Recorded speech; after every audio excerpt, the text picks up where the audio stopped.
Clemson. The Fiesta Bowl, everything you could hope for.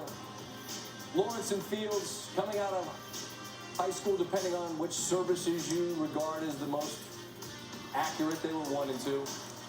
Number 2, to the house. J.K. Dobbins, a 68-yard touchdown here. A lot of slipping and sliding on this field. We saw that years ago between Auburn and Oregon on this field. But this is just one cut and see ya. That was the longest rush allowed by Clemson since Dalvin Cook went 70 yards in 2016. But the big story in this game, it felt like, was the Clemson defense and their ability to hold Ohio State to field goals rather than touchdowns. Dobbins looks like he's going to score here, but Hughes makes a great play to just trip him up. As Dobbins just thrilled to pass Eddie George for the single-season rushing record, but would have loved to have gotten a touchdown. Here on 3rd and goal, it's Fields, it's Dobbins, it's a touchdown, except another look, and you'll see that the ball off the ground, and clearly that's an incomplete pass. That means Ohio State settles for a field goal there. Now it's 16-0, and this is the play of the game in terms of completely changing momentum. Shaun Wade comes in and just blasts Lawrence. It looks like Lawrence perhaps is knocked out of the game, but they review, and your view of this largely depends, I think, on what color jersey you were supporting in this game. It's either the right call or the worst call, and it's an impactful call because it completely changes momentum. Wade's out of the game. It's a 1st down instead of a 4th down. Amir Reed replacing Wade and Lawrence. You're going to go after the new guy. Loads it up. Incomplete. But PI is called. And 3 plays later, Travis Etienne. What a 3rd and 2. I mentioned that Clemson defense able to bow up and hold Ohio State to field goals. Here on 3rd and 2. Etienne stays on his feet, and that swarming Ohio State defense not able to get him to the ground. And Clemson, who felt like they were just getting mopped, is suddenly back in it. And now here comes Lawrence. Another huge play in this game. On 2nd and 10. Makes a couple of moves and then showing your taillights. 16. Now it's a 16-14 game.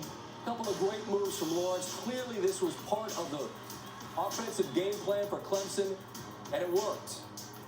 A 16-14 game where it looked for a while like Ohio State had chances to really put some breathing room between them. Reese Davis put it well at halftime, left a lot of money on the table, left a lot of points off the board. Here, 4th and 6, and Ohio State will run into the kicker. It's 15 yards, and that gives Clemson breathing room from off their goal line, but more importantly, it extends their opportunity to score. And a little swing pass to Etienne. And that's all he needs. This guy wanted a chance to show out on a big stage, felt slept on to a degree. 53 yards, 21 unanswered, and Clemson now leads this game by 5. 5 minutes to go in the 3rd. It's 3rd and 19. Lawrence, Justin Ross, is this a catch? Is this a fumble? Beanbags on the ground. They don't blow the whistle. Good, let him play and figure it out later. Is this a touchdown for the Silver Bullets? I got no dog in the fight, but I got eyes. That looks like a catch. It looks like a fumble. It looks like a touchdown. But they review, and they say it's incomplete. Ryan Day beside himself. So that takes points away from Ohio State, but Ohio State keeps on punching. There's a reason these teams have won 47 games between them coming into it. Dobbins, who had left the game to get that ankle retaped, back out there, picking up a 1st down. 4th and 2. Uber aggressive call here. And what a throw from Fields to Chris Olave, who has been a monster in this receiving game for the Buckeyes this year. Really gutsy play call, perfect execution. OHIO, they got the lead. Dave's now pumped. Yep. Ice water in the veins. They went for 1, not 2. That was odd.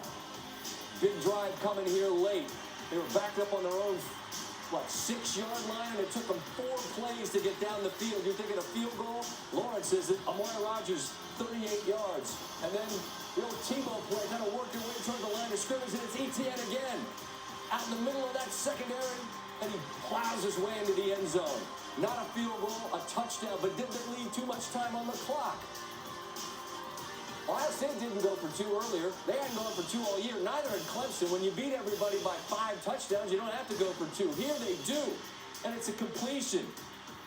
Higgins in the back of the end zone. He left the game early in the first half. So many stars had to leave the field, but they were going to do anything they could to get back out there. Dabo. With Brett Venables talking about what they've got to do. They got to keep number 1 and Ohio State out of the end zone, but number 1's got number 2. Dobbins picking up some ground there. Next play, it's K.J. Hill. Just like Clemson, Ohio State very quickly on the move. 3rd and 1. They blast Dobbins in the backfield, but it's Fields who's got the ball. First down. They've got a couple of timeouts. They called 1, now down to 1 timeout. 2nd and 7. And Fields, who only had 1 interception all season, was picked earlier in the game, and now for the 2nd time in this national semi gets picked off. Nolan Turner in the end zone, and Fields can't believe what's happened. Olave went to turn it back to his left, and Turner gets the interception. And Clemson wins its 29th straight. Now on the 4th postgame, Ryan Day